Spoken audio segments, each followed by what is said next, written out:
अमिराज के हाथों में वो कैलाश का खत था और आज उसने अपने कारवां को वहीं से वापस महल की ओर ले लिया था।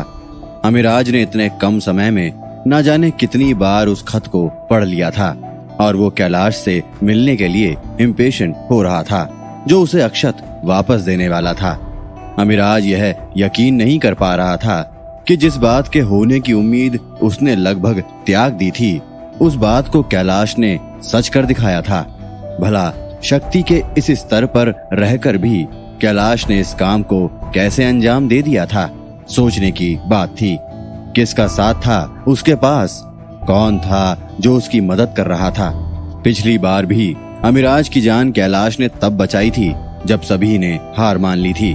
औली और आसपास के प्रांत के हर ज्ञानी ने अपने हाथ खड़े कर दिए थे। उस वक्त कैलाश ने आकर अमिराज को मरने से बचाया था। यही यकीन करना बेहद मुश्किल था। उसके ऊपर आज उसके इस कारनामे ने अमिराज के दिल में एक बहुत बड़े प्रश्न को जन्म दे दिया था। अमिराज यह जानना चाहता था कि कैलाश आखिर इतने बड़े काम को खुद अकेले कैसे कर पाता है। क्या वो सच में अकेला था या कोई था उसके साथ जिसे कैलाश ने सबसे छिपा कर रखा था, और वही इंसान या शक्ति या फिर और कुछ उसे उसकी हर लड़ाई में उसे जीत दिला रही थी। इसके पहले भी अमिराज ने राजा दक्ष के बेटे के बारे में कई बातें सुनी थी। आज तक कैलाश ने अमिराज के सामने कभी भी अपना असली चेहरा नहीं दिखाया था। वो तो हमेशा किसी बूढ़े के गेटअप में उसके सामने प्रस्तुत होता था। अमिराज तय करता है कि आज वो कैलाश के उस सच को जानकर ही रहेगा। बस उसे रात होने का इंतजार करना होगा। पर कमबख्त समय था कि बीतने का नाम ही नहीं ले रहा था और अमिराज अपने ही कक्ष में व्याकुल होकर चक्कर काट रहा था। कभी खिड़की के पास जाकर अमिराज उस खंडर की ओर देखता जहां कैलाश उसका इंतजार कर रहा था, और कभी उसकी आंखें घड़ी के धीमे कांटों को देखकर कोस रही थी। धीमे गुजरते समय ने आज अमिराज को एक बच्चा ही बना दिया था, जिसे अपने खिलौने का बेसब्री से इंतजार था। वहीं शहर में बली और उसकी पूरी टीम को एक बड़े से होटल में ठहराया गया था और इसी दौरान अमिराज ने उनके रहने के लिए सरकारी बंगलोज के इंतजाम के ऑर्डर्स पास करवा दिए थे। वहां मौजूद सभी अपने दुख को पीछे छोड़कर यहां आकर खुश थे, और सबसे ज्यादा खुश थी व्रती। वो तो बस खुशी से फूली नहीं समा रही थी। मुन्ने को होटल रूम के बेड पर सुलाते हुए व्रती कहती है, बली, तुमने वो खाने की कतार देखी? ऐसा लग रहा था कि कभी खत्म ही नहीं होगी। क्या कहें, समझ ही नहीं आ रहा था। आज तो मैंने अपना पेट इतना भर लिया है कि शायद अब 3-4 दिन खाने की जरूरत ही ना पड़े। यह जगह किसी स्वर्ग से कम नहीं।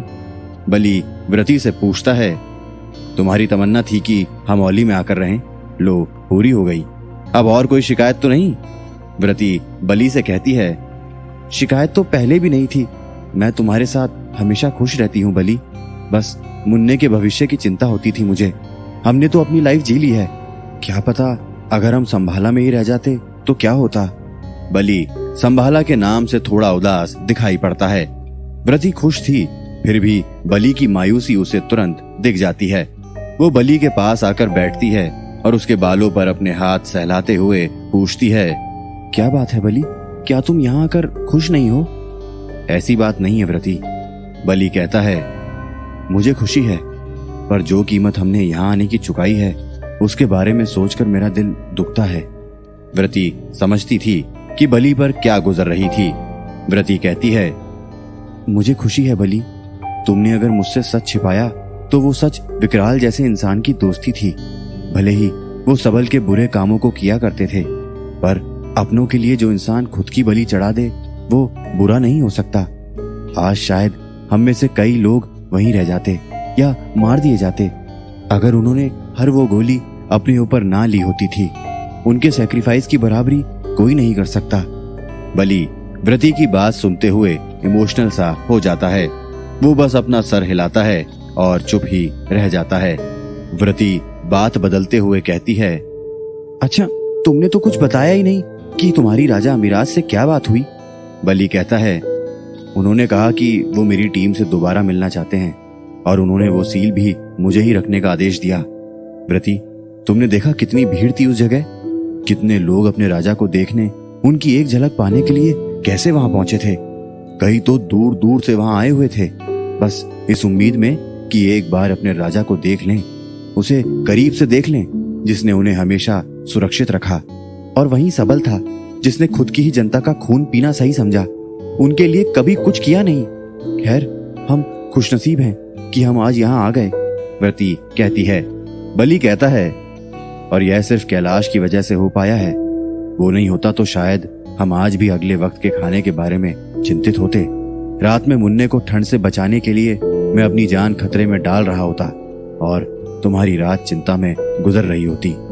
व्रती कहती है, सही कहा तुमने। भैया नहीं होते तो हम यह सब नहीं देख पाते। पता नहीं अब कहाँ होंगे भैया, क्या कर रहे होंगे। व्रती का यह सवाल जवाब की तलाश में नहीं था। वो जानती थी कि कैलाश अब उनसे दूर हो चुका था। शायद अब कभी भी उनके रास्ते मिलने नहीं वाले थे, या फिर क्या पता भविष्य ने क्या दिखाना तय किया हो। पर अभी तो ऐसे कोई आसार नहीं थे। शाम होने को थी और कैलाश को अचानक याद आता है कि अमिराज की 2 मांगे थी, ना कि एक कैलाश ने पूरी कर दी थी और दूसरी अभी बाकी ही रह गई थी। राहत की सांस भरते हुए कैलाश सोचता है, अच्छा हुआ समय रहते मुझे अमिराज की दूसरी डिमांड याद आ गई, वरना उस पर गलत इंप्रेशन पड़ता। वह तुरंत नौकरम से कहता है, अमिराज की वो औषधि वाली जरूरत पूरी नहीं हुई है। नौकरम, अब ज्यादा समय नहीं रह गया है, जल्दी से उस औषधि का इंतजाम करो। कैलाश, उसके लिए मुझे तय पैसों की जरूरत होगी, क्या तुम्हारी अनुमति है? नौकरम कैलाश से पूछता है। कैलाश तुरंत कहता है, हाँ हाँ बिल्कुल, जल्दी करो, मुझे तुरंत वो औषधि चाहिए। अमिराज अक्षत को देखने के लिए बहुत व्याकुल होंगे और अंधेरा होते ही वो यहाँ आ जाएंगे। वो दवा आ गई है कैलाश, और पहले की ही तरह उसी जगह तुम्हें मिल जाएगी, नौकरम कैलाश से कहता है। कैलाश तुरंत भागते हुए जाता है और मूर्तियों के नीचे रखे पत्थरों को हटाकर देखता है। दवा आ चुकी थी और उसी के साथ कैलाश के चेहरे पर स्माइल भी आ गई थी। कैलाश कहता है, वाह नौकरम, मेरा इतना बड़ा काम तुमने बस चुटकी बजाते ही पूरा कर दिया। नौकरम कहता है, बिना पैसे के नहीं किया है कैलाश, तुम ये भूलना मत। मेरे हर एक काम के लिए या तो तुम्हें पैसों की जरूरत पड़ेगी या फिर मेरे मुताबिक पॉइंट्स जोड़ने होंगे। हाँ हाँ, मैं तुम्हारी कही बात याद रखूंगा, कैलाश कहता है। अंधेरा हो चुका था और कैलाश जानता था कि अमिराज अब किसी भी वक्त आ सकता था। तभी कैलाश का फोन बजता है। फोन देखते ही कैलाश अपने माथे पर हाथ मारता है। नीरा ने उसे कॉल किया था और पिछले कई दिनों से कैलाश और नीरा की बात नहीं हो पाई थी। अपनी गलती पर कैलाश को डर सा लग रहा था। अब नीरा की डांट खाने के लिए कैलाश को तैयार होना था। समय कम था और कैलाश जानता था कि डांट कम नहीं होने वाली थी। कैलाश असमंजस में था कि वो कॉल उठाए या नहीं। अगर उसने कॉल नहीं उठाया तो ये तो और भी बड़ी गलती हो जाएगी। पूरे शांत इलाके में कैलाश के फोन की बजती रिंग बाहर की शांति जिस तरह भंग कर रही थी, वैसे ही कैलाश के मन में भी वो उथल पुथल फैला रही थी। कैलाश हिम्मत करते हुए फोन उठाता है और कहता है, नीरा, मैं तुम्हें फोन करने ही वाला था, तुम्हारी उम्र तो बहुत लंबी है। नीरा कैलाश से कहती है, कैलाश, मैं जानती हूँ तुम कब झूठ बोल रहे हो और कब सच, तो क्यों ना हम इस बात को यहीं छोड़ दें। नहीं नहीं, मैं सच कह रहा हूँ। क्या यार, तुम तो मेरी किसी बात पर भी भरोसा नहीं करती, कैलाश प्रोटेस्ट करते हुए कहता है।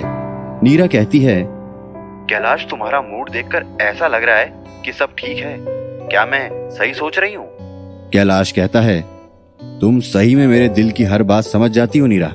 सही समझा तुमने, मेरा मिशन खत्म हो चुका है। बस अमिराज से मिलकर मुझे अक्षत को उनके हवाले करना है, बस फिर मैं वापस तुम्हारी बाहों में। मेरा मतलब है कि मैं वापस अंगीरा आ जाऊंगा। नीरा को कैलाश की बात पर हंसी आ जाती है। वो कहती है, मेरी बाहें हमेशा से तुम्हारा इंतजार कर रही हैं कैलाश, कि तुम कब आओ और मैं अपने हाथों से तुम्हारा गला दबा दूं। कैलाश नीरा की कही इस बात के लिए तैयार नहीं था। वो तो कुछ और ही सोच रहा था। वो नीरा से कहता है, कोई बात नहीं, तुम्हारे हाथों कुर्बान भी हो जाऊं तो कोई मलाल नहीं। नीरा दूसरे एंड से कुछ नहीं कहती है। कैलाश नीरा से कहता है, नीरा मैंने यहाँ क्या क्या देखा है तुम विश्वास ही नहीं कर सकती। मैं बेसब्र हूँ तुमसे मिलने के लिए और तुम्हें हर वो बात बताने के लिए। शायद हम जल्द मिलेंगे। मुझे भी तुम्हारा इंतजार है कैलाश, नीरा कहती है। इतने में अचानक एक दीवार के पीछे खड़े अक्षत की आवाज कैलाश को सुनाई देती है। कैलाश चैतन्य हो जाता है। नीरा, मैं तुमसे बाद में बात करता हूँ, शायद कोई आ रहा है। कैलाश भागकर अक्षत के पास जाता है। अक्षत अपनी लगाम छुड़ाने की कोशिश कर रहा था, जैसे उसे कहीं भागना हो। कैलाश समझ नहीं पाता है कि अचानक अक्षत व्याकुल सा क्यों हो गया था। उसे वही आवाज सुनाई दे रही थी जो इसके पहले कैलाश ने सुन रखी थी। यह आवाज थी अमिराज के आने की, और यही वजह थी कि अक्षत खुद को छुड़ाने की कोशिश कर रहा था। कैलाश भागते हुए बाहर निकलता है और सामने से अमिराज को आते हुए देखता है। हवा को चीरते हुए अमिराज अपने 2 गार्ड्स के साथ उसकी ओर बढ़ रहा था। कुछ ही मिनटों में कैलाश के सामने अमिराज अपने गार्ड्स के साथ खड़ा था। उसकी आंखें कैलाश पर थी, पर वो कुछ और ही खोज रही थी। इसके पहले कि कैलाश कुछ समझ पाता, अक्षत जोर से हिनहिनाते हुए पत्थर की दीवार को फांदकर खुद ही अमिराज के सामने आकर खड़ा हो जाता है। अमिराज के गार्ड्स उसे देखकर डर से पीछे हट जाते हैं। यह रिस्पॉन्स किसी का भी हो सकता था जब अक्षत जैसा घोड़ा अचानक उसके सामने आ जाए, पर अमिराज सब कुछ भूल चुका था। उसके आसपास कौन है उसने ध्यान देना बंद कर दिया था। उसे तो बस उसका सालों पहले बिछड़ा दोस्त दिखाई दे रहा था, और अक्षत को दिखाई दे रहा था उसका दोस्त, जिससे उसे कई साल दूर रखा गया था, जिसे सबल ने बंदी बनाकर रखा था। अमिराज और अक्षत एक दूसरे के पास थे। अमिराज के हाथ अक्षत को महसूस कर रहे थे, और अक्षत बस खड़ा होकर ठंड में पड़ती धूप की तरह अमिराज के हाथों की गर्मी को एंजॉय कर रहा था। भाव विभोर होकर अमिराज अक्षत को गले लगा लेता है। उसके साथ वो हो रहा था जिसका हो पाना उसके मन ने नामुमकिन मान लिया था। आज कैलाश ने अमिराज को उसके टूट चुके सपने से मिला दिया था।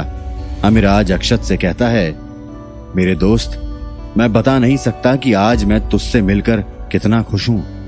अमिराज की चमचमाती नजर कैलाश को देखती है। उसकी खुशी का कोई ठिकाना नहीं था। कैलाश बस अपनी जगह खड़ा अमिराज को देख रहा होता है। इसके बाद क्या बात होगी कैलाश और अमिराज के बीच, जानने के लिए जुड़े रहिए हमारे साथ। मैं मरेगा नहीं के अगले और भी दिलचस्प एपिसोड के साथ।